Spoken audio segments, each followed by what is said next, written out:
Headline डालो, संख्या पद्धति।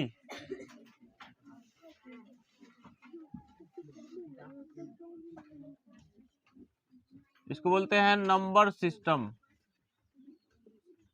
Number system.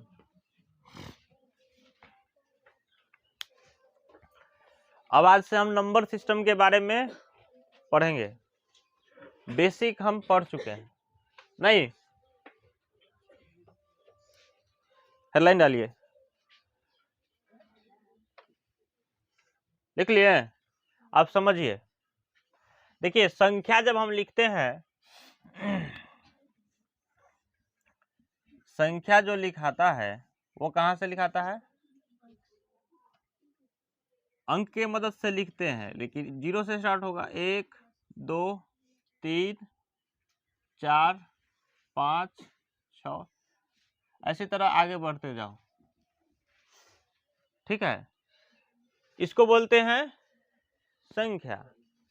1000 2000 5000 10,000 तक जहां तक जाना है हम अनंत तक जा सकते हैं। नहीं, संख्या का कोई अंत नहीं है, इनफाइनाइट तक है ये। तो इसी संख्या के गुणों के आधार पर इसको बांट दिया गया है, नहीं बांट दिया गया है? समझ में आ रहा है? गुण के आधार पर इसको क्या कर दिया गया? बांट दिया गया। जैसे उच्च स्तरीय शिक्षा में हर एक शिक्षा को बांट दिया गया है, नहीं बांट दिया गया है? अगर तुमको डॉक्टर बनना है तो नीट की तैयारी करनी पड़ेगी, नहीं? तब तुम नीट की तैयारी, नीट निकालोगे, फिर जाओगे मेडिकल की तैयारी करोगे, फिर जाके तुम्हारी पढ़ाई पूरी हो जाएगी तो तुम डॉक्टर हो जाओगे, है कि ना है? तुमको इंजीनियर बनना है तो तुमको कथी की तैयारी करना पड़ेगा? IIT का, नहीं? तो बताओ, उसी तरह से जैसे पढ़ाई को बांटा गया है, उसी तरह से इसको भी क्या किया गया है? बांट दिया गया है। हल्ला नहीं करो। अब बांटा कैसे गया है वो समझिएगा। जैसे पहले समझिए, हम पहले गिनती स्टार्ट करते हैं। गिनती स्टार्ट करो। तुम खड़ा हो, काउंटिंग करो, काउंटिंग करो। हाँ, बैठो बैठो। कहाँ से स्टार्ट किया है ये? 1 से। स्टार्ट कहाँ से किया है? 1 से। जहां से काउंटिंग स्टार्ट होता है तो उस नंबर को ध्यान समझना, हम काउंटिंग स्टार्ट कहाँ से करते हैं? गिनती स्टार्ट कहाँ से करते हैं? 1 से। तो ये 1 से लेके आगे वाला जो संख्या हो जाएगा उसको कहेंगे प्राकृत संख्या। क्या कहेंगे? प्राकृत संख्या। 1 से लेके अनंत तक, 1 2 3 4 5 6, पहले समझ लो फिर लिखना, मिटाएंगे नहीं, रहेगा, लिख लीजिएगा। 1 2 3 4 5 6 7 8 9 10 11 12 13 14 15 16 17 18 19 20, कहाँ तक जाओ? अनंत तक जाओ। तो ये हो गया क्या? प्राकृत संख्या। फिर इस शून्य कहाँ रह गया? प्राकृत संख्या में ये शून्य नहीं आएगा। समझ में आ रहा है? तो कहा गया तो इस शून्य को कैसे करेंगे, क्या करेंगे इसका? तो बुआ इसको जब शामिल कर लेंगे तो कहा गया कि संख्या पूर्ण हो जाएगा। इसे कहा गया पूर्ण संख्या। पूर्ण मतलब होता है पूरा हो गया संख्या। बात नहीं करो। अब जब संख्या पूरा हो गया तो पूर्ण संख्या कहलाया। ये समझ में आ रहा है? पूर्ण संख्या। अब देखो, समझो, अब इस संख्याओं में तुम देखोगे तो कुछ संख्या है जो 2 के पहरा में है। 2 है, 4 है, 6 है, आगे आगे अगर लिखेंगे हम 7 8 9 10 11 12, इतना आगे तक जाते रहेगा। अगर इसमें देखो 6 के बाद 2 के पहाड़ा में 8, फिर 10, 10, 12। तो जो 2 से विभाज्य है उसे कहा गया सम संख्या। क्या कहा गया? सम संख्या की इंग्लिश में बोलते हैं इवन नंबर। क्या बोलते हैं? Even number. इसको बोलते हैं नेचुरल। हाँ, नेचुरल नंबर। हाँ, इंग्लिश भी जानते रहो सबके साथे साथे। इसको बोलते हैं होल नंबर। क्या बोलते हैं? Whole number. Whole number. और इसे बोलते हैं इवन नंबर। हाँ, इवन नंबर। इवन नंबर समझ में आ गया? तो इवन नंबर क्या होता है? तो कहेंगे 2 से पूरा पूरा कट जाता है, 2 से विभाज्य होता है ना? 2 से विभाज्य होता है। 2 से विभाज्य कौन कौन है? बोलो। 2, 4, 6,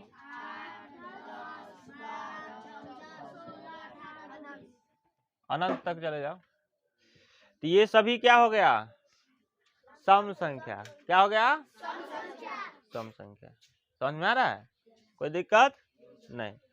अब जो 2 से नहीं कटा उसे क्या कहेंगे?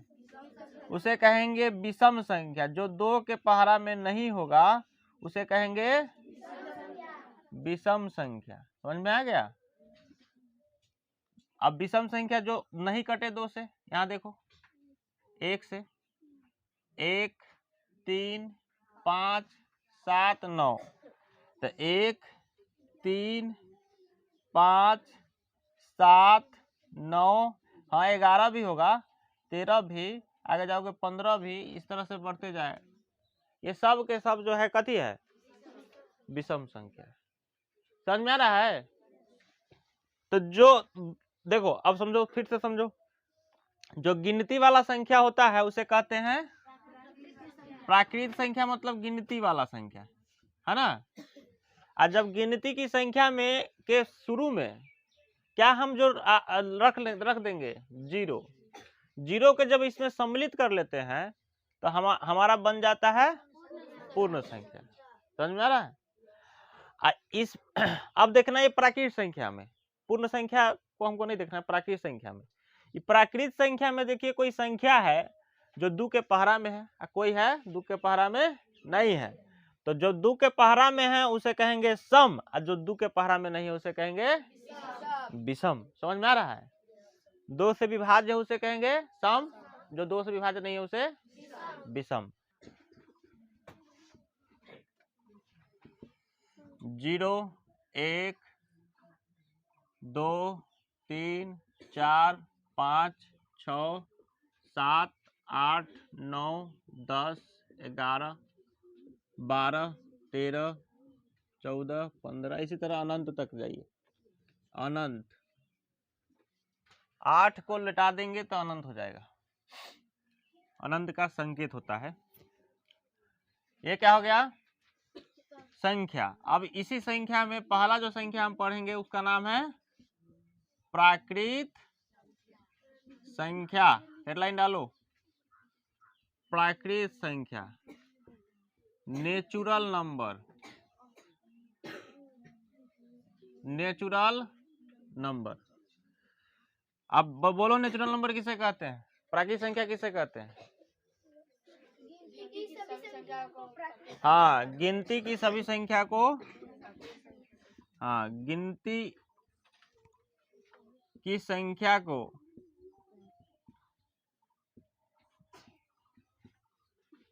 प्राकृत संख्या कहते हैं। अच्छा, जैसे में बोलो। जैसे गिनती 1 से स्टार्ट करते हैं तो 1, 2, 3, 4, 5, 6, 7, ऐसे आगे बढ़ते जाओ, है ना, अनंत तक। तो सबसे छोटा इसमें कौन है बोलो तो? एगो पॉइंट बना लो। सबसे छोटा, सबसे छोटा प्राकृत संख्या बराबर कौन है इनमें सबसे छोट? 1 है, तो 1 हो जाएगा। समझ में आ गया? ये जो है इम्पोर्टेंट है। सबसे बड़ा हमको भी ज्ञान नहीं है, हो सकता है तुमको भी नहीं हो, ये भी हो सकता है कि मैथमेटिशियन सबको भी ज्ञान नहीं हो। समझ आ रहा है? मैथमेटिशियन से तो आज तक ये पता नहीं चला what is the value of pi. ज्यादा आप सवाल सवाल पूछना अच्छी बात है, हम हमेशा समर्थन करते हैं, लेकिन अच्छा सवाल पूछो जिसका कोई अर्थ हो। ये तो फालतू में हो गया, ये तो फालतू में सवाल हो गया। दूसरा लिखो, क्या था? पूर्ण संख्या। क्या नाम है इसका? पूर्ण संख्या। इंग्लिश में बोलते हैं होल नंबर। क्या बोलते हैं? Whole number. अब होल नंबर किसे कहते हैं? What is whole number? तो देखो, जब प्राकृत संख्या में हम किसको सम्मिलित कर लेंगे? शून्य को। समझ में आ रहा है? जब प्राकृत संख्या में हम शून्य को सम्मिलित कर लेंगे तो वो पूरी संख्या क्या कहलाएगी? पूर्ण संख्या कहलाएगी, जो हमको प्राप्त। जैसे बोलो, अब प्राकृत संख्या तो 1 से स्टार्ट होता है ना? तो 1 से जब स्टार्ट करेंगे, 1 2 3 4 5 6 7 8 9 10 ऐसे आगे चल जाएगा। लेकिन इसमें सम्मिलित क्या करना है? याद देखो ना, सम्मिलित करना है हमको 0 का, वो भी कथी? पहले। ठीक है, पहले सम्मिलित करना है। याद रखना, पहले सम्मिलित करना है, प्रारंभ करना है शून्य से। जब शून्य से संख्या को प्रारंभ कर देंगे, इसको रटना नहीं है, इसको समझ लीजिए। जब शून्य से संख्या को प्रारंभ करेंगे तो उसे कहेंगे पूर्ण संख्या। ठीक है? सबसे छोटा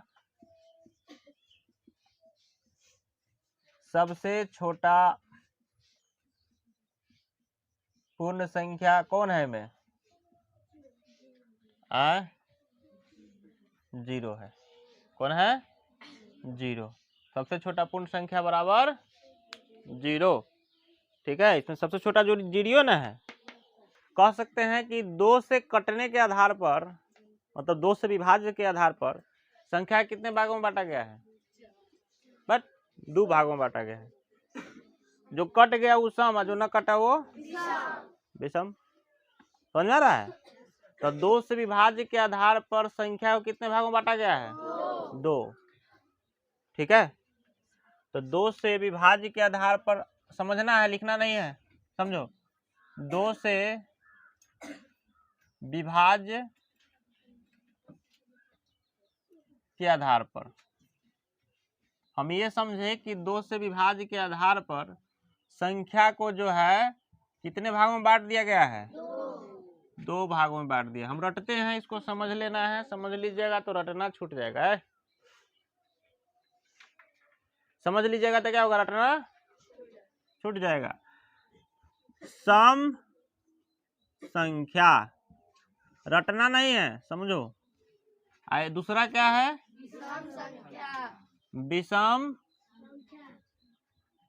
संख्या। ये क्या है? 2 से पूर्णतः विभाज्य है। सम संख्या में हम क्या क्या लिखते हैं? 2 4 6 8 10 12। ठीक है, ठीक है, ये अनंत तक जाएगा। और वही विषम संख्या में हम क्या लिखते हैं? 1 3 5 7 9 11 13 15 16 न होगा, 15 17। हाँ ठीक है, ध्यान दो। 2 4 6 8 10 12 ये सब क्या हो गया? सम संख्या। और वो क्या हो गया? विषम संख्या। ये 2 से कटेगा कि नहीं? ये कटेगा। तो ये 2 से विभाज्य है, और ये 2 से विभाज्य नहीं है। तो 2 से विभाज्य है तो हो गया सम, और 2 से विभाज्य नहीं है तब विषम। समझ में आ रहा है? मतलब अगर ठेठ भाषा में कहे तो 2 से कट जाए उसे सम, और जो 2 से न कटे विषम। समझ में आ रहा है?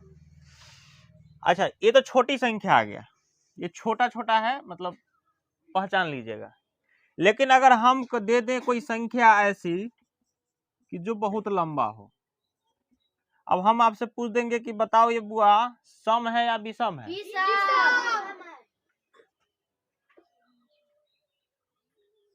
तुम खड़ा हो, तुमको पता चल रहा है ये सम है कि विषम?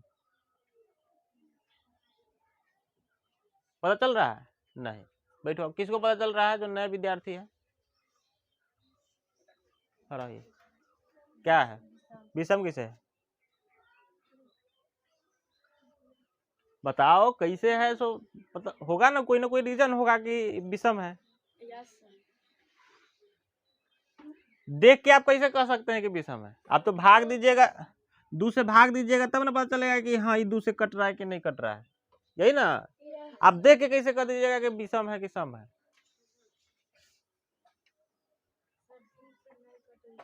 हाँ तो 2 से नहीं कटे उसे विषम कहते हैं। लेकिन ई सम है कि विषम हमने ये पूछा है, हम ये नहीं कहा है कि ये 2 से कट रहा है कि नहीं कट रहा है। तो विषम संख्या काहे है?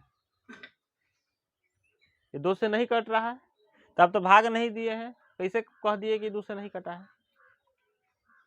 तो इसका जवाब है कि इसके इकाई अंक पर जाएंगे। बैठिए, संख्या में स्थान है, देखो इसको बोलते हैं इकाई अंक।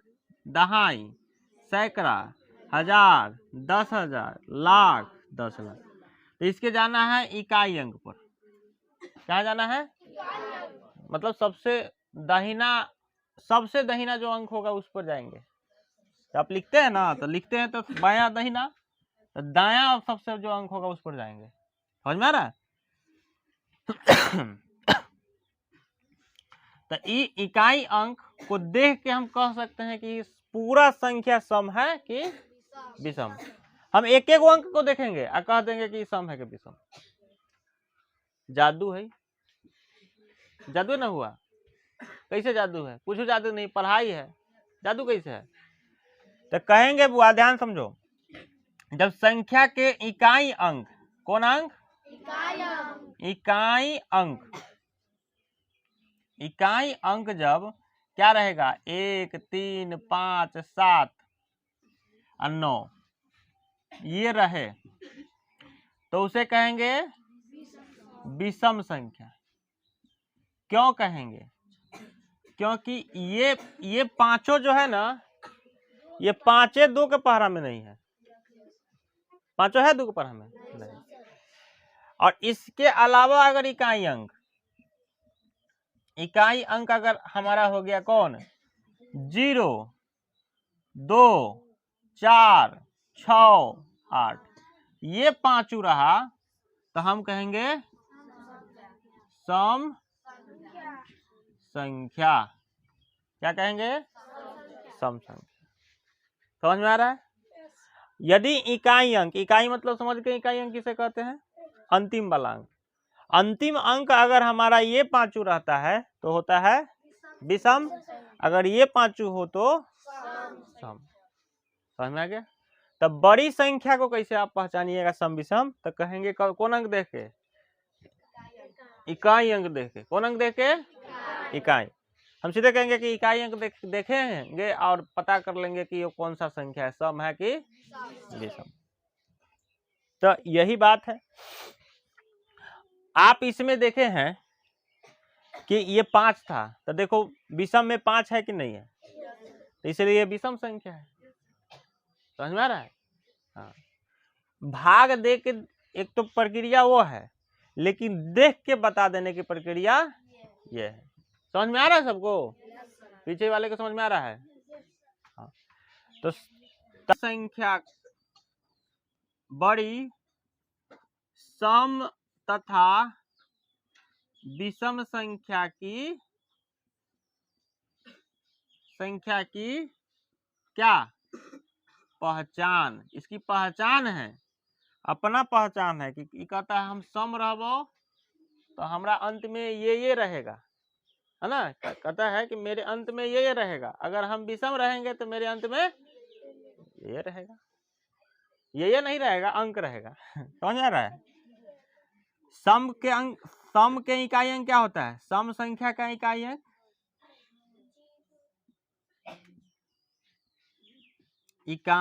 अंक ये लिखोगे, समझ लिए? लिखिए इसको, 0 2 4 6 8। और विषम संख्या का इकाई अंक, विषम संख्या का इकाई अंक क्या होता है? 1 3 5 7 9। समझ में आ गया? नोट करो इसको फटाफट। बड़ी संख्या में सम संख्या का इकाई अंक क्या होगा? सम संख्या का इकाई अंक होगा, इकाई अंक क्या होगा? 0 2 4 6 8। अब विषम संख्या में क्या होगा? 1 3 5 7 9।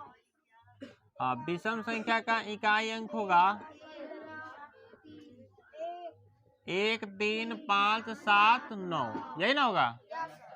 अब यहाँ हम संख्या लिखते हैं। आप आपसे अब खड़े होइए, आप बताइए ये कौन सी संख्या है? सम है या विषम? विषम संख्या कैसे बताएं? हाँ, इकाई अंक पर 9 है, इसलिए क्या हो गया? ये विषम हो गया। वेरी गुड, ये विषम संख्या है।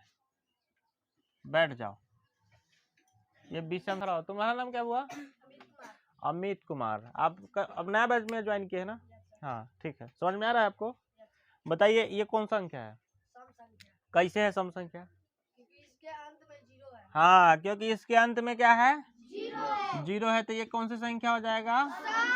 हाँ, आप ये भी बोल सकते हैं क्योंकि इसके अंतिम वाला अंक क्या है? 0 है। समझ में आ गया? Very good. इकाई अंक या अंतिम अंक। बैठो, खड़ा हो।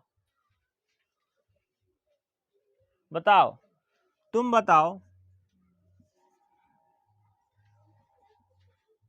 ये कौन संख्या है? ये कौन सी संख्या है?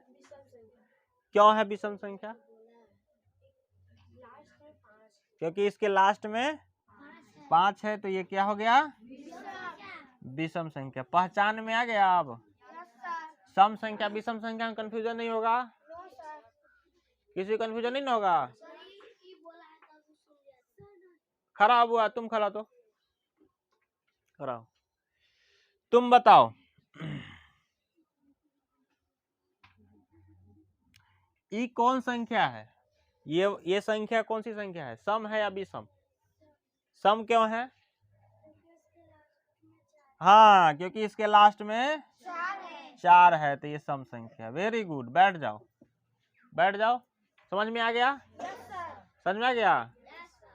ठीक है, आज के लिए इतना ही, और आगे हम पढ़ेंगे कल। हाँ, इसको नोट कर लीजिए।